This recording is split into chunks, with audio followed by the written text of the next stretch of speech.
મેઘરજના ભેમાપુરના પગીફળિયાથી 2 કિલોમીટરનો મુખ્ય માર્ગ કીચડ વાળો હોવાથી આમ જનતા, વિદ્યાર્થી અને વાહન ચાલકોને અવરજવર માટે પારાવાર મુશ્કેલી. 2 કિલોમીટર રોડ પાકો બનાવવાની માંગણી.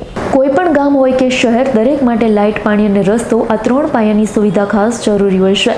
પ્રજાજનોને આમાંથી કોઈ પણ એક સુવિધા ન હોય તો ના ચાલે. ત્યારે મેઘરજના ગ્રામ્ય વિસ્તારમાં પાકા રસ્તાની સુવિધા વગર ચોમાસા દરમિયાન કાદવ કીચડવાળા રસ્તે ચાલવા મજબૂર બનવું પડે છે. વાત છે મેઘરજના ભેમપુર ગામની. ભેમાપુર ગામના પેટાપરુ પગીફળિયું. આ વિસ્તારમાં 50થી વધુ મકાન આવેલા છે. અહીં લગભગ 300 જેટલી વસ્તી રહે છે. મોટાભાગના લોકો ખેતી અને પશુપાલનના વ્યવસાય સાથે સંકળાયેલા છે. સ્થાનિકો તે પોતાના કામકાજ અને ખરીદી માટે તેમજ શાળા કોલેજના બાળકોના અભ્યાસ માટે મેઘરજ આવવું પડે.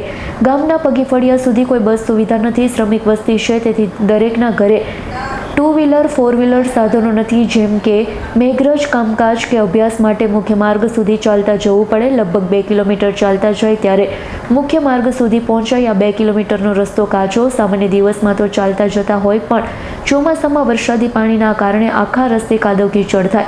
ચોમાસામાં અવરજવર કરવી મુશ્કેલ બને છે. વિદ્યાર્થીઓ કીચડમાં ચાલી શકતા નથી. ઘણીવાર સમયસર મુખ્ય માર્ગ સુધી ના પહોંચવાના કારણે અભ્યાસથી વંચિત રહેવું પડે છે. બીમારીના સમયે 108ની સુવિધા પણ પગીફળિયા સુધી પહોંચી શકતી નથી. સ્થાનિકો પોતાના કામકાજ અર્થે, ખેડૂતો પણ આ રસ્તે જવા અસમર્થ બનતા હોય છે. તેથી ભેમાપુર પગીફળિયાથી મેઘરજ મુખ્ય રસ્તો પાકો રસ્તો બનાવે તેવી સ્થાનિકો માંગણી કરી રહ્યા. અમારે પગીફળિયાથી ધનીવાડા જવાની બહુ તકલીફ પડે છે. બહુ કાદવ કીચડ થાય છે.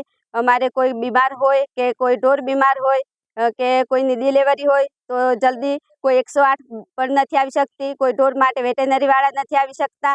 કોઈ ગાડી નથી આવી શકતી. કોઈ બાઇક નથી ચાલી શકતી. કોઈ ગાડી નથી ચાલી શકતી. તો પછી અમારે કઈ રીતના શું કરવું? અમને કોઈ રસ્તા માટે કોઈ તૈયાર નથી. એટલે આ રસ્તા માટે અમારી બહુ માગણી છે. તો મારું નામ જયેશભાઈ નારાયણભાઈ છે. હું ગામ ભેમાપુરમાં રહું છું, પગીફળિયા. અમારે 2-2.5 કિલોમીટરનો રસ્તો મુખ્ય રોડ જવા માટે કાદવ કીચડવાળા રસ્તા પર જવું પડે છે. અમારે ભણવું ખરું, પણ કઈ રીતે ભણવું? અમુક ટાઈમે તો બસ પણ ચૂકી જવાય છે ને રસ્તામાં કાદવ કીચડમાં પડાય અને ડ્રેસ બગડે. એટલા માટે શિક્ષકો પણ અમને સ્કૂલમાંથી કાઢી મૂકે છે. અમારે માંગ રસ્તાની છે. મારું નામ પગી નિશાબેન જયસિંહભાઈ છે. મારું ગામ ભેમાપુર છે. પગીફળિયાથી રોડ સુધી જવા માટે અમારે 2 થી 2.5 કિલોમીટરનો રસ્તો બધો ખરાબ છે અને અમારે અભ્યાસ માટે પણ બહુ તકલીફ પડે છે. અમારે સ્કૂલમાં જવાનું મોડું થઈ જાય છે અને બસ પણ ચૂકી જવાય છે અમારે. Joydeep ભાટિયાનો report, S9 news, Aravalli. અમારી તમામ માહિતીથી અપડેટ રહેવા માટે જોડાયેલા રહો S9 ન્યૂઝ સાથે.